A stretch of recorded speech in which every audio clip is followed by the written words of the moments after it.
আমি আমি বলছি আমরা এই সমস্ত কিছু পাশে সরিয়ে রেখে এখানে এসে জড়ো হয়েছি। কেউ কেরানি চাকরি করি, কেউ রূপে মজুরি করি, কেউ অভিনয় করি, কেউ রাষ্ট্রীয় কোনো একটা কাজ করি, কিন্তু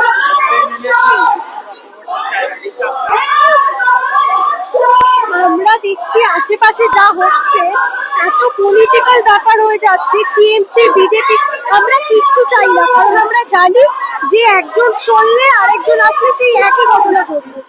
আমরা সেটার বিরুদ্ধে আছি, যেখানে এই জিনিসটাকে মেন্টালিটি যারা এটাকে চাপার চেষ্টা করছে, সেই জিনিসটা থেকে আমরা মানে নিজের মতো বাঁচতে চাই। ব্যাস, এসব রেপ কালচার যারা প্রোটেক্ট করবে তাদের সাথে আমরা নেই। ভয়ঙ্কর ব্যাপার। আমরা আমাদের মতো সব রকম ভাবেই চেষ্টা করে যাব, যতদিন না বিচার পাবো চেষ্টা চলবে। যেভাবে চলছে এভাবে হয়তো আরো তীব্রতর আন্দোলনের পথ নেবে, কারণ আমরা শান্তিপূর্ণভাবে সবটা করতে চাইবো। অশান্তির পথ বা কোনো রং মাখার পথ আমরা নিতে চাই। Thank you.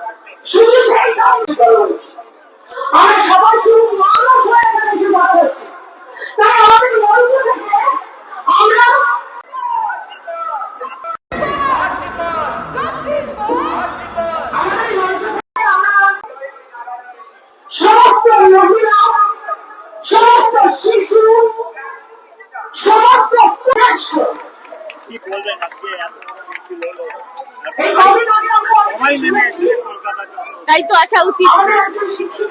আমরা তো খুব একটা আনজাস্টিফাইড কিছু চাইনি, চেয়েছি একটা জাস্টিস। তার জন্য সবাইকে নামতে হবে কেন? এটা তো প্রশাসনের ব্যর্থতা। যদি রাষ্ট্র বিফল হয় তাহলে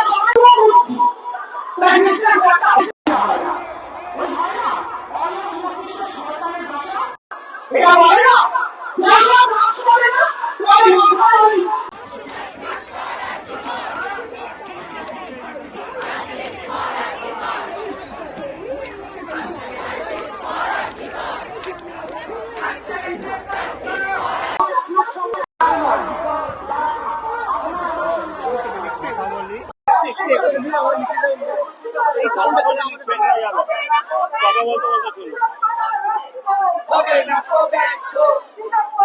দিদি কি বলবেন? আমি এটাই চাই, তাই আমি আজ মিছিলে সামিল হয়েছি। আমি তিলোত্তমার বিচার চাই। আজ সবার ঘরে ঘরে মা বোন সবাই আছে। আমরা আমাদেরও আজ নিরাপত্তা কোথায়? আমরাও নিরাপত্তা পাচ্ছি না, আমরাও বাইরে বেরোই। আমি একটাই বলবো যে তিলোত্তমার বিচার চাই। একদম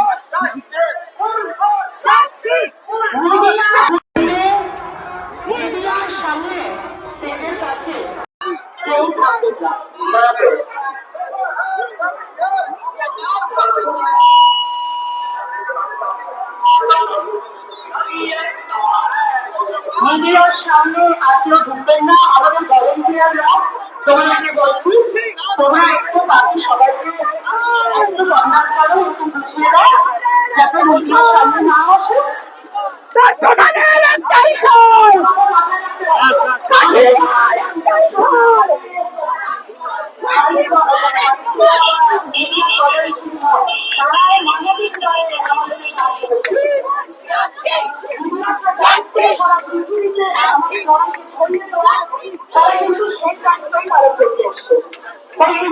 মানবিকতা বুঝি আমরা যেভাবে যাকে যেমন করে পারি সাহায্য করবো।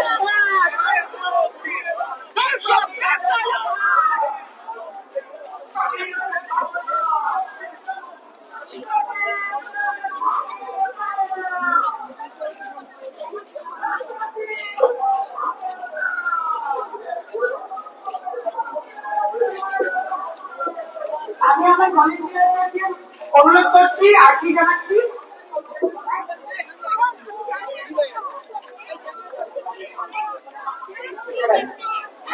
আমি আমার ভলেন্টিয়ারদেরকে অনুরোধ করছি পাশের লেনগুলো, বাকিদের লেনগুলোতে মানুষের সাহায্য করো। আমি সবাইকে একটা কথা বলছি, আমাদের এই রাস্তা দখল, রাজপথ দখল, একটা সুস্থ সুন্দর সমাজের দাবিতে। সেই জন্য আমাদের সবার যে দায়, যে দায়িত্ব এবং যে মানবিকতা এই রাজপথে দেখানোর কথা, সেটা আমাদের মাথায় রাখতে হবে। সবার সঙ্গে ইতিবাচক থাকতে হবে। আমরা এই মিছিলটা, এই মঞ্চটা কোনো রকম দলীয় মতাদর্শ নিয়ে তৈরি করিনি। আপনারা জানেন আজকে এক হওয়া সমস্ত রকম বৈষম্যতার বাইরে গিয়ে এক হওয়া।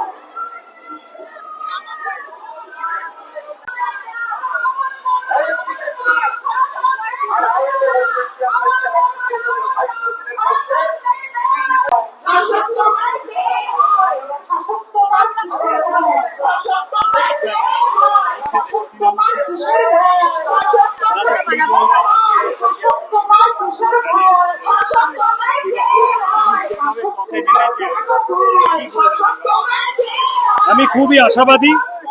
আমি আমার জীবনে এইরকম গণবিস্ফোরণ দেখিনি এবং মানুষ যেভাবে প্রত্যেকদিন রাস্তায় নামছেন, আমি নিশ্চিত এর একটা কালেকটিভ চাপ আছে, এতটা বৃথা যাবে না। রোজ এই চাপ রাখতে হবে, সিবিআই এর উপর রাখতে হবে, রাজ্য সরকারের উপর রাখতে হবে। মূল অপরাধী অভিযুক্ত তাদের বার করতেই হবে এবং এমন শাস্তি দিতে হবে যাতে ভবিষ্যতে এই ধরনের ঘটনা আর কেউ ঘটাতে না পারে।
একটাই কথা, justice for RG Kar, justice for RG Kar. একটাই কথা, আর কোনো কথা নেই। যতদিন না চলবে জাস্টিস, ততদিন আমাদের আন্দোলন চলে যাবে।